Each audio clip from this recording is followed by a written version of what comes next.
नमस्कार दोस्तों, स्वागत है आपका द हाउपीडिया पर। दोस्तों, हिमाचल प्रदेश सरकार ने इंदिरा गांधी प्यारी बहना सुख सम्मान निधि योजना की घोषणा कर दी है और इसके जो फॉर्म हैं वो भरने भी शुरू हो गए हैं। इसको लेकर सरकार ने अधिसूचना जारी कर दी है। 13 मार्च को इसके लिए ऑफिशियल नोटिफिकेशन जारी करके इसके आवेदन फॉर्म भरने की जो है घोषणा कर दी है। देखिए, ये जो फॉर्म है आप यहाँ देख सकते हैं, इस तरीके का फॉर्म आपको फिलअप करना है। इस वीडियो में मैं आपको बताऊंगा कि फॉर्म आपको कैसे भरना है और किन किन लोगों को इस योजना का लाभ नहीं मिलेगा। इसके लिए पात्रता की पूरी जानकारी और योजना से जुड़े हुए सारे सवाल इस वीडियो में कवर करने वाले हैं। तो इस वीडियो को एंड तक जरूर देखिएगा और अगर आपके मन में कोई सवाल है या फिर कोई सवाल ऐसा है जो अब इस वीडियो में कवर नहीं हो पाता है तो आप उसे कमेंट में लिखकर पूछ सकते हैं।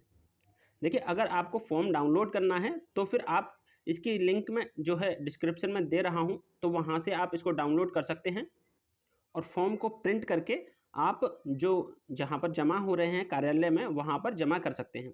देखिए, सबसे पहले बात कर लेते हैं इस योजना में पात्रता और अपात्रता की कि किन लोगों को इस योजना का लाभ मिलेगा और किन को नहीं मिलेगा। तो इसके लिए जो सरकार ने ऑफिशियल नोटिफिकेशन जारी किया है उसी को ओपन कर लेते हैं, उसके बाद में इसमें बताते हैं। देखिए, ये ऑफिशियल नोटिफिकेशन है जो कि सरकार की तरफ से जारी किया गया है। यहाँ पर आप देख सकते हैं अधिसूचना में जो डेट लिखी हुई है वो 13 मार्च की है। इसमें योजना से जुड़े हुए सभी नियम हैं, किस तरीके से योजना को लागू किया जाएगा और किस तरीके से पात्रता निर्धारित की जाएगी। थोड़ा सा स्क्रॉल करेंगे तो आपको यहाँ पर योजना से जुड़ी हुई पूरी जानकारी मिलेगी। देखिए, पहले तो यहाँ पर योजना का जो है संक्षिप्त परिचय लिखा हुआ है कि किन लोगों के लिए यह योजना है और इसका क्या योगदान रहेगा। उसके बाद में यहाँ पर इसका उद्देश्य लिखा है कि प्रदेश के विकास व सांस्कृतिक विरासत के लिए इसमें महिलाओं के योगदान को सम्मान प्रदान करना इसका उद्देश्य है। इसके अलावा यहाँ पर लिखा हुआ है पात्रता। देखिए, पात्रता जो है 18 से 59 वर्ष की जो आयु है उन महिलाओं को इसमें शामिल किया गया है और साथ में वे हिमाचल प्रदेश की स्थायी निवासी होने जरूरी हैं। देखिए, यहाँ पर साफ साफ लिखा हुआ है उन महिलाओं को इसमें लाभ नहीं मिलेगा जिनके परिवार में से कोई भी सदस्य निम्न श्रेणियों में शामिल हो। देखिए, केंद्र सरकार, राज्य सरकार के कर्मचारी, पेंशनर, अनुबंध या आउटसोर्स में दैनिक रूप में जो है वेतनभोगी हैं, जो सरकारी नौकरी कर रहे हैं या फिर उनके जरिए अंशकालिक कोई वर्ग से कर्मचारी जो सेवारत हैं, भूतपूर्व सैनिक हैं, सैनिक की विधवाएं हैं या फिर कोई भी ऐसी आंगनवाड़ी कार्यकर्ता जिनको मानदेय मिलता है या सहायिका है, उनको इसमें लाभ नहीं मिलेगा। देखिए, दूसरा सवाल ये है कि लोग अक्सर ये पूछ रहे हैं कि हमारे परिवार में अगर किसी को मतलब सरकारी नौकरी है या फिर कोई आशा वर्कर है या फिर किसी को पेंशन मिलती है तो हमें लाभ मिलेगा या नहीं। तो देखिए, यहाँ पर परिवार की परिभाषा लिखी हुई है।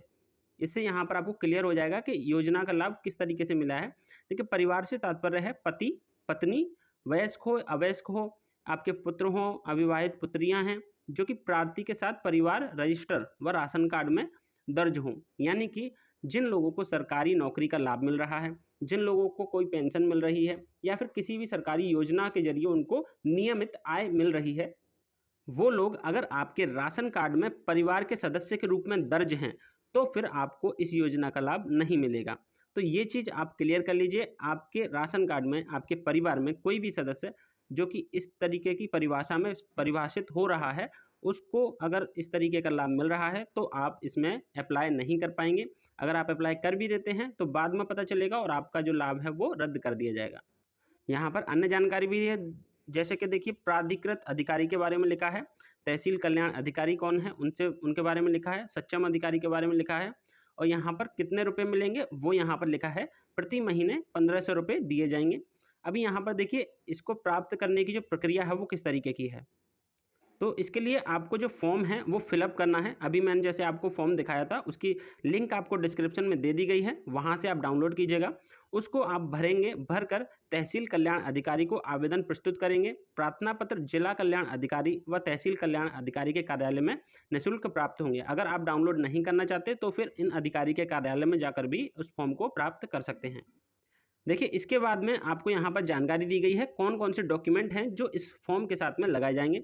सबसे पहला जो डॉक्यूमेंट है वो है आपका वैध आयु प्रमाण पत्र। अब आयु प्रमाण पत्र के लिए लोग पूछ रहे हैं कि कौन सा डॉक्यूमेंट लग सकता है। देखिए, जहाँ तक है इसमें आपके जैसे कि जन्म प्रमाण पत्र है वो लग सकता है, आपका 10वीं का जो मार्कशीट है वो लग सकता है। इसके अलावा जैसे आपके ग्राम प्रधान हुए पंचायत के द्वारा या फिर जो नगर निकाय होते हैं उनके द्वारा आयु प्रमाण पत्र जारी किया जाता है वो लग सकता है।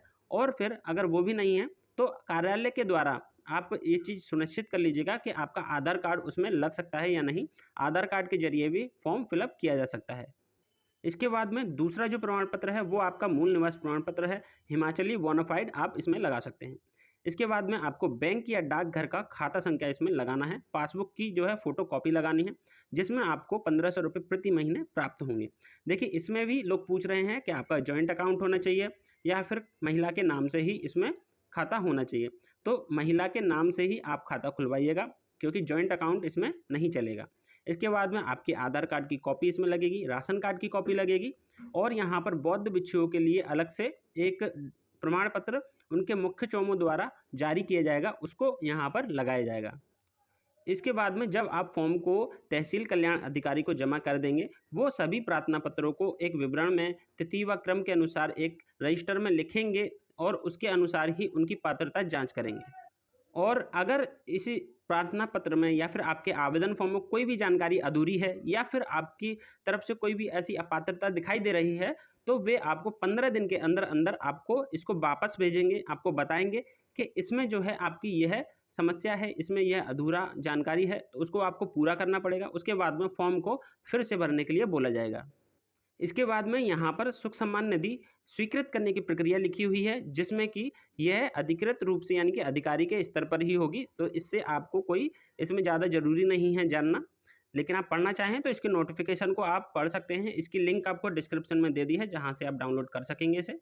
इसके बाद में देखिए जो महत्वपूर्ण बात है वो मैं आपको बता देता हूँ। देखिए जो ज़रूरी बात है वो ये है कि फॉर्म भरते समय आपको कौन-कौन सी जो डॉक्यूमेंट हैं वो एकदम साफ और क्लियर छवि के आपको इसमें देने हैं और साथ में जो जानकारी देनी है वो किस तरीके से देनी है। देखिए नाम वगैरह तो आप लिख ही लोगे, ठीक से आपका पता भी आप लिख देंगे। यहाँ पर जो मोबाइल नंबर आप लिखेंगे वो आपको लिखना है जो आपका आधार से जुड़ा हो वो वाला।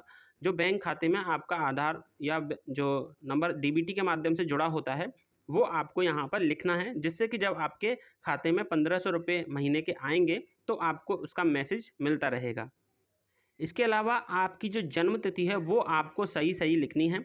आप जो जन्म तिथि के लिए जो डॉक्यूमेंट लगा रहे हैं, जैसे आपने आधार कार्ड लगाया या फिर आपने प्रमाण पत्र लगाया जन्म का, उसमें जो भी आपकी डेट ऑफ बर्थ है वही आप लगाएँगे, क्योंकि अगर वो मिसमैच होती है तो इस योजना की पात्रता से आप बाहर हो सकते हैं। इसके अलावा जो ज़रूरी जानकारी है वो ये है कि आपको जो अपनी बैंक की जो डिटेल भरनी है, उसमें सारी चीज़ें साफ-साफ लिखनी है, इसको क्रॉस चेक कर लेना है, क्योंकि एक भी अगर आपने जानकारी गलत कर दी इसमें, जैसे कि आईएफएससी कोड हो गया या फिर बैंक ब्रांच का नाम गलत भर दिया या फिर खाता संख्या आपका अधूरा रह गया या साफ नहीं दिखाई दिया, आपने जो पासबुक लगाई है उसमें कोई जानकारी ठीक से नहीं दिख रही है, तो फिर क्या होगा, आपका जो राशि भेजने वाली जो सिस्टम है वो गड़बड़ हो जाएगी उसमें और वो कहीं और जा सकता है या फिर आपकी जो लाभार्थी राशि है वो बीच में रुक सकती है। क्योंकि इसी के आधार पर जो आपका सत्यापन रिपोर्ट है ये वो बनाया जाएगा और आपकी पात्रता और अपात्रता का निर्धारण किया जाएगा। क्योंकि इसी के बाद में आपका जो फॉर्म है स्वीकृत होगा या रद्द होगा, वो तहसील कल्याण अधिकारी इसको निर्धारित करेंगे। इसलिए अपनी जो जानकारी है वो आपको ठीक तरीके से भरनी है। आवेदन फॉर्म डाउनलोड करने की लिंक आपको डिस्क्रिप्शन में दे दी है, वहाँ से आप डाउनलोड कर सकते हैं या गूगल पर सर्च कर लीजिएगा द हाउपीडिया और इस वाले पेज पर आकर के डाउनलोड कर सकेंगे आसानी से। आशा है दोस्तों आपको यह जानकारी पसंद आई होगी। किसी भी सहायता के लिए आप कमेंट में लिख सकते हैं। ऐसी ही जानकारी और सरकारी योजनाओं की अपडेट के लिए हमारे चैनल को सब्सक्राइब जरूर कीजिएगा। धन्यवाद।